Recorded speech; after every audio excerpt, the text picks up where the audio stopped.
등산을 좋아하는 분이 있었습니다. 이분이 자신의 서재에 특별히 사진을 하나 확대해서 걸어놨는데, 그 그림이 뭐냐면 신기하게도 절벽 위에 뿌리를 내린 아름다운 단풍나무를 찍은 그런 사진이었습니다. 몇 년 전에 이런 일이 있었습니다. 이분이 한참 등산을 하고 있었는데 등산로 중간에 대단히 큰 단풍나무가 씨를 사방에 흩날리고 있었습니다. 그런데 이 나무는 절벽 근처에 있어서 단풍나무 씨앗이 대부분이 바위로 된 절벽 위에 떨어지고 있었습니다. 이분이 이것을 볼 때 참 안 됐다라고 생각했습니다. 씨앗이 좋은 땅에 떨어지면 이 씨앗이 좋은 훌륭한 나무를 이렇게 키워낼 텐데, 그것이 아니라 이 씨앗들이 다 절벽 너머로 그 바위 위로 떨어지니 이거 참 아무것도 안 될 거라고 생각을 했습니다. 단풍나무로서는 이것이 대단히 손해라고 생각을 했습니다. 아마 이런 식으로 떨어진 씨앗 중에 제대로 된 나무로 자라는 것이 거의 없다고 생각을 했기 때문입니다. 그런데 몇 년 후에 놀라운 일이 벌어졌습니다. 이분이 몇 년 후에 그 똑같은 지점을 다시 방문하게 됐는데, 그 수많은 씨앗들 중에 하나가 성공적으로 바위 틈에 뿌리를 내려서 잘 자란 것을 발견하게 됐습니다. 너무나 잘 자라서 새가 둥지를 틀 정도의 사이즈까지 자랐습니다. 이분은 이것이 너무나 감동적이어서 이것을 사진으로 찍어서 그것을 자기 서재에다가 걸어놨습니다. 그리고 어려운 상황이 벌어질 때마다 이 사진을 보면서 위로를 받았다는 겁니다. 그리고 주변에 절망적인 상황에서 고민하는 사람들이 있으면 그들에게도 이 사진을 보여주면서, 만일 단풍나무 씨앗이 돌로 된 절벽에 뿌리를 내리고 잘 자랄 수 있다면 우리도 어떤 상황 가운데서도 하나님의 도움으로 충분히 그렇게 잘 자랄 수 있다고 격려했다는 겁니다. 오늘 본문 말씀에 보면 예레미야 선지자가 바벨론의 포로로 잡혀가서 고생하고 있는 이스라엘 사람들에게 동일한 메시지를 전하고 있는 것을 보게 됩니다. 하나님께서 도와주시면 바벨론이라는 불모지에서도 충분히 나무가 자랄 수 있고 충분히 꽃을 피울 수 있다는 메시지입니다. 나라가 망해서 모두 바벨론의 포로로 잡혀간 사람들에게는 두 가지 선택을 할 수 있었습니다. 그곳에서 뿌리를 내리고 계속 살아갈 준비를 하든지, 아니면 그곳에 동화되기를 거부하고 어떤 수단을 사용해서라도 국으로 돌아오기 위해 노력하는 것, 이 둘 중에 하나를 선택해야 됐습니다. 이런 선택의 상황에서 예레미야 선지자는 사람들이 듣기 싫어하는 메시지를 전했습니다. 너희들 바벨론에서 절대 못 돌아온다. 그러니까 그곳에 집을 짓고 정착하고 텃밭을 만들고 그곳에서 열매를 먹어라. 결혼해서 자녀를 낳고 너희 자녀들도 또 결혼해서 그 자녀들을 낳게 하고 거기에서 번성하고 절대 인구수가 줄어들지 않게 하라. 자, 이런 메시지를 전했습니다. 이미 약 150년 전에 북쪽 이스라엘 왕국은 아시리아에 패해서 나라가 없어졌습니다. 그리고 최근에 그보다 작은 왕국인 남쪽 유다가 바벨론에게 패해서 쓸만한 사람들은 다 바벨론으로 잡혀갔습니다. 그곳에서 포로로 잡혀간 사람들은 이제 어떻게 해야 될지 막막했습니다. 그곳에 정착해서 이곳에 영원히 살 것처럼 생각하며 살아야 되는지, 아니면 반란을 일으켜서 다시 돌아가는 시도를 해야 되는지 결론이 나질 않았습니다. 자, 이런 상황에서 거짓 선지자들은 그들에게 잘못된 희망을 불어넣었습니다. 그들을 위로하려고만 하였습니다. 그들 곧 고국으로 돌아갈 거니까 너무 걱정하지 말고 잠깐만 기다리라는 그런 거짓 예언을 해주었습니다. 예루살렘이 바벨론에게 멸망하기 전에 이 거짓 예언자들은 이스라엘이 절대 바벨론에게 망하지 않는다라고 장담했습니다. 이게 하나님의 말씀이라고 하면서 안심하라고, 절대 바벨론에게 패하지 않고 천년만년 평안하게 살 것이라고 예언해 줬습니다. 그런데 실제로는 어떻게 됐습니까? 예루살렘은 망했고 쓸만한 물건들 다 그쪽으로 넘어갔고 쓸만한 사람들 모두 바벨론으로 다 끌려갔습니다. 일이 이렇게 되었으면 사람들은 그렇게 예언한 선지자들 다 가짜구나 생각하고 그 다음부터 그들 말을 듣지 말아야 될 텐데, 실제로는 그렇지 않았습니다. 이상하게도 사람들은 계속 그들의 말을 들었습니다. 또 이 거짓 선지자들도 하나도 변하지 않고 계속 백성들의 귀에 듣기 좋은 말만 골라서 해주었습니다. 이제는 뭐라고 예언했냐면, 비록 유다가 바벨론에게 패해서 이런 어려움에 처하게 됐지만 조금만 기다려라. 몇 년 후면 바벨론 망할 것이고, 그렇게 되면 자연히 이스라엘은 다시 고국으로 돌아갈 수 있다. 이렇게 거짓 희망을 불어넣어 주었습니다. 그런데 상식적으로 생각해 보면 이게 말이 안 됩니다. 하나님의 택한 백성인 이스라엘이 어떻게 해서 이런 비극을 맞이하게 됐습니까? 계속 반복하여 하나님께 반역하며 죄를 회개하지 않았기 때문에 이런 일이 벌어지지 않았습니까? 그렇다면 백성과 거짓 선지자들은 잘못을 뉘우치고 이 포로 생활을 하나님께서 마련해 주신 영적 각성의 시간, 훈련의 시간으로 받아들여야 하는 것이 아니겠습니까? 그러나 이 사람들은 아직도 정신을 차리지 못합니다. 계속 진실을 거부하고 있습니다. 거짓 선지자들은 백성들 듣기 좋아하는 말만 골라서 해주고, 백성들은 그것을 듣고 거짓 위안을 삼기를 좋아했습니다. 그러나 예레미야는 거짓 선지자들과는 정반대로 예언했고 정반대로 행동했습니다. 그는 참 선지자이기 때문에 하나님이 말씀하시는 것만 예언했습니다. 거짓 선지자들은 백성들이 듣기 좋아하는 희망적인 내용으로 예언했지만, 예레미야 선지자는 그런 거짓 희망을 거부하고 하나님께서 주시는 말씀대로 그들이 실망할 말, 그들에게 절망적인 예언을 해주었습니다.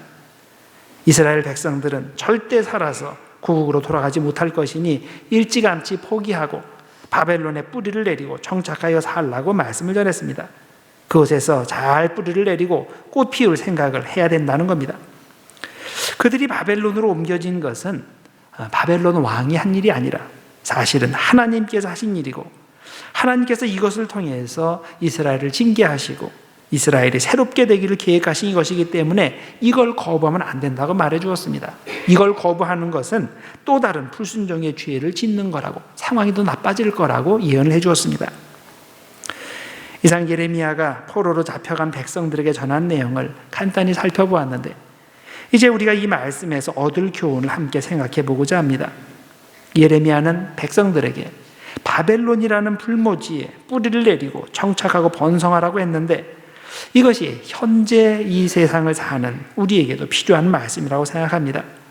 왜냐하면 우리 인생은 평온한 풀밭을 거니는 때보다는 척박한 불모지를 거니는 때가 더 많이 있고, 그래서 불모지의 상황에 처했을 때 어떤 삶의 자세를 가지고 이겨내야 하는지 아는 것이 중요하기 때문입니다. 바라기는 오늘 나누는 말씀을 통해서 시련을 지나는 우리들에게 좋은 길잡이가 되기를 바랍니다. 인생의 불모지에서 뿌리를 내리고 꽃을 피우기 위해서는 어떻게 됩니까? 첫째로 과거의 영광에서 벗어나야 됩니다. 바벨론으로 끌려간 대부분의 이스라엘 사람들은 과거 예루살렘의 삶을 그리워하며 새로운 땅에 정착하기를 거부하고 있었습니다. 언젠가는 힘을 합쳐서 바벨론에 대항하여 반란을 일으키든지, 아니면 적어도 바벨론에 자발적으로 협력하는 일은 없을 거라고 생각하고 있었습니다. 왜냐하면 현재 자신들이 보여주고 있는 것의 진짜 자신들 모습이 아니고, 과거 예루살렘에서의 영광스러운 모습이 원래 자신들의 모습이라고 믿고 있었기 때문입니다. 그런데 예레미야는 뭐라고 말합니까? 그들이 바벨론으로 잡혀가는 것이 절대 이상한 일이 아니라는 겁니다. 이것이 그들의 현실에 꼭 맞는 하나님의 처방이라는 겁니다. 그들은 이것을 겸손하게 받아들여야 한다는 겁니다. 그리고 그들이 바벨론이라는 어려운 환경에서 적어도 살아남기 위해서는 새로운 마음가짐과 새로운 삶의 자세를 가져야 한다는 것입니다. 이게 안 되면 진짜 희망이 없습니다. 그래서 예레미야 선지자는 그들에게 더 이상 과거의 영광을 생각하며 그 영광에, 과거 영광에 집착하지 말고 앞을 내다보라고 말합니다. 과거는 이미 끝난 거고 이미 지나간 일이고 현실을 직시하며 살아야 된다는 겁니다. 여러분들은 현재의 삶을 어떻게 살고 계십니까? 현실의 삶이 불만족스러워서 계속 과거를 돌아보느라 현재를 제대로 살지 못하고 있지는 않습니까? 우리가 명심해야 될 것은 과거의 영광을 돌아보며 그것을 기준으로 그것에 다시 도달하려고 노력하는 것은 현재의 삶에 또 미래의 삶에 전혀 도움이 되지 않는다는 겁니다. 우리의 목표는 뭡니까? 과거의 영광으로 돌아가는 것, 과거에 찬란했던 영광으로 돌아가는 것, 우리의 목표가 아닙니다. 우리의 목표는 하나님께서 오늘 나에게 계획하시고 나를 이끄시는 그 새로운 미래를 향해 전진하는 겁니다. 그래서 우리는 과거에 얽매이는 것을 믿음으로 거부해야 됩니다. 왜냐하면 계속 과거를 돌아보는 한 현재는 희망이 없기 때문입니다. 그리고 우리가 현재 희망이 없다고 생각을 할 때 하나님께서는 우리에게 새로운 미래를 열어주실 수 없기 때문입니다. 따라서 우리가 어떤 상황에 처해 있든지 뒤에 돌아보지 말고 앞을 바라보는 그런 긍정적인 자세가 필요합니다. 그래서 이제부터는 하나님이 우리에게 무엇을 요구하시는지, 하나님께서 오늘 나를 미래를 향해 어떻게 인도하실지 여기에 집중하며 미래를 향해 움직여야 하는 겁니다. 그 다음에 두 번째로, 우리가 풀무지에서 꽃을 피우기 위해서는 미래의 환상, 잘못된 환상에서 벗어나야 됩니다. 거짓 선지자들은 이스라엘 사람들에게 계속 잘못된 환상을 심어주고 있었습니다. 잠깐만 고생하면 바벨론 곧 멸망할 것이고, 그러면 그들이 고국으로 돌아갈 수 있다고 잘못된 환상을 심어주고 있었습니다. 사람들은 당연히 이런 말 듣기를 좋아합니다. 왜냐하면 현재 그들이 포로로 잡혀서 사는 것이 너무나 싫기 때문입니다. 그래서 그런 허황된 말 듣기를 좋아합니다. 현재 그들이 포로로 잡혀서 사는 것이 너무나 싫기 때문에 그렇게 허황된 이야기에 목을 매는데, 사실 이스라엘 사람들 중에 아무리 뛰어난 사람이 있다고 해도 그가 바벨론의 포로로 잡혀온 신세에 무엇을 할 수 있겠습니까? 더 이상 명예나 존경이나 부는 생각할 수 없습니다. 그래서 그들은 의식적으로나 무의식적으로나 현실에 눈을 감고 거짓된 미래를 망상하게 되는 겁니다. 그러나 하나님께서는 말씀하십니다. 지금이라도 늦지 않았으니 빨리 자신의 현실을 직시하고 회개하고 주님께로 돌아오라고 말씀하십니다. 그들에게 주어진 회개의 기회를 잃어버리지 않기를 주님께서는 원하셨습니다. 사실 이런 비극적 상황은 하나님께서 그들에게 복 주시기 위해서 마련해 주신 건데, 그들이 허황된 미래에 대한 생각 때문에 이 기회를 그냥 놓쳐버린다면 이것은 참으로 비극적인 일입니다. 나라가 망했는데 나라가 망함보다 더 심한 비극을 초래하게 될 겁니다. 그래서 주님은 예레미야 선지자를 통해서 그들의 현실을 직시하도록 촉구하시는 겁니다. 그들이 고국으로 빨리 돌아가는 일은 절대 발생하지 않을 것이고, 적어도 70년 동안 바벨론에 머물러야 하기 때문에 허황된 미래에 대한 꿈에서 깨어나서 그곳에서 정착하여 오랫동안 살 생각을 하라는 메시지를 주신 겁니다. 이 시간 우리 자신을 돌아보기를 바랍니다. 우리는 현재 어떻게 살고 있습니까? 현실을 직시하면서 인정할 것은 인정하며 살고 있습니까? 아니면 아직도 허황된 미래의 꿈에 잠겨서 현실을 책임있게 살기를 거부합니까? 현실로 돌아와서 정직하게 우리 자신을 보지 못하면 미래가 없습니다. 현재 우리의 상태를 정직하게 받아들이지 못하면 우리가 바라는 미래 절대로 만들어갈 수 없습니다. 그래서 우리가 해야 할 것은 이것입니다. 우선 마음의 거짓 평안을 얻기 위해서 과거의 영광을 자꾸만 돌아보는 일은 없어야 됩니다. 그 다음에 미래에 대한 거짓 환상을 버리고 현실을 정직하게 바라보며 하나님의 도움을 요청할 수 있어야 됩니다. 과연 하나님께서 현재 우리에게서 무엇을 원하시는지, 우리가 어떤 방향으로 나아가야 되는지 모든 것을 내어놓고 하나님께 정직하게 구해야 됩니다. 그래야 그렇게 할 때 하나님의 음성이 그때 들리기 시작하고 하나님의 손길이 느껴지기 시작하는 것입니다. 마지막으로 우리가 불모지에서 꽃을 피울 수 있기 위해서는 모든 상황에서 하나님을 의지하는 법을 배워야 됩니다. 만일 우리의 죄 때문에 하나님께서 우리를 어떤 고난의 상황에 처하게 하셨다면 우리는 하나님께서 구해주실 때까지 그곳에 겸손하게 머물러 있어야 됩니다. 그런데 이런 경우가 아니라 만일 우리가 이해할 수 없는 어떤 이유로 고난의 상황에 처하게 되었다면, 예를 들어서 성경에 나오는 욥과 같이 특별히 큰 죄를 저지르지 않았는데도 그런 어려운 고난의 상황에 처하게 되었을 때 우리는 이것도, 심지어는 이것까지 우리에게 유익이 될 수 있다는 것을 믿어야 됩니다.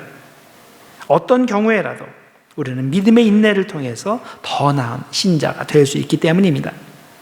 성경의 표현을 사용하자면 우리는 심한 고난 중에 오래 인내함으로 순수한 금으로 만들어질 수 있는 것입니다. 우리가 단련의 불을 더 많이 통과할수록, 더 오랫동안 통과할수록 우리의 믿음은 더욱 순수하게 됩니다. 사실 우리에게 최상의 옵션은 어떤 불의 연단도 거치지 않고 순수한 금으로 되는 것이 가장 좋겠죠. 그렇지만은 우리 인간의 죄성 때문에 그런 일은 벌어지지 않습니다. 우리는 반드시 어떤 불의 과정을 거쳐야만, 그것을 지나가야만 순수한 금으로 만들어줄 수 있습니다. 어떤 경우에는 우리가 잘못하는 것에 대한 그 징계 때문에 우리의 불의 상황에 들어갈 때, 그때 당연히 그것을 통해서 우리가 더 좋은 금으로 만들어질 수 있죠. 더 나아가서 우리가 욥과 같이 어떤 부당한 또 이유 없는 그런 고난을 당할 때 그것을 통해서라도 하나님께서는 나를 더 좋은 금으로 만들어 주십니다. 문제는 내가 어떤 자세를 가지고 있느냐에 달려 있는 겁니다. 우리가 불 속에 들어갔을 때 불의 힘에 눌려서 소멸되면 안 됩니다. 불을 견디지 못해 절망하거나 죽어버리면 값진 금으로 만들어질 수 없죠. 내가 죽어버렸는데 무슨 값진 금으로 만들어질 수 있겠습니까? 불 속에 들어가서 죽지 말아야 됩니다. 소멸되지 말아야 됩니다. 그 소멸되지 않기 위해서는 내가 어떤 믿음의 자세를 가지고 있어야 되는가, 여기에 달려 있는 겁니다. 따라서 우리가 자신의 죄로 인해 고난당하거나 아니면 알지 못하는 어떤 이유로 고난당할 때 언제나 이것을 명심해야 됩니다. 하나님께서는 모든 고난의 상황을 통해서 우리에게 선을 이루어 줄 수 있다는 사실을 명심하고 믿음으로 인내해야 됩니다. 하나님은 물질적 풍요를 통해서 우리를 축복하실 수 있습니다. 그러나 동시에 가난을 통해서도 우리를 축복하실 수 있습니다. 하나님께서는 고향에서의 안전한 삶을 통해서 우리를 축복하실 수 있습니다. 반대로 타국의 포로로 잡혀간 상태에서도 우리를 축복하실 수 있습니다. 하나님께서는 우리를 편안한 상태 가운데서 축복하실 수 있고, 견딜 수 없는 고난의 상황 가운데서도 우리를 축복하실 수 있습니다. 어떤 상황이든 하나님은 언제나 우리를 축복하시고 우리를 더 순수한 금의 상태로 만들어 주실 수 있다는 것, 그리고 실제로 나에게서 그것을 원하신다는 것을 우리가 믿어야 됩니다. 그럼 믿음의 자세가 있을 때 우리에게 닥치는 어떤 환난과 어떤 상황도 다 넘어서서 더 좋은 금으로 만들어질 수 있습니다. 우리가 이것을 믿을 때 모든 상황 가운데서 주님을 의지할 수 있게 됩니다. 사실 어떤 상황이 우리에게 하나님의 복이 될는지 안 될는지는 전적으로 우리의 반응에 달려 있습니다. 우리가 그것을 믿음으로 받아들이고 과연 하나님께서 이것을 통해서 어떻게 축복하실까를 기대하는 믿음이 있으면 그것이 실제로 우리에게 하나님의 복이 됩니다. 그러나 현실을 정직하게 받아들이지 못하고 그것을 정신적으로나 육체적으로나 회피하려고만 한다면 그것은 우리에게 비극으로 다가오게 됩니다.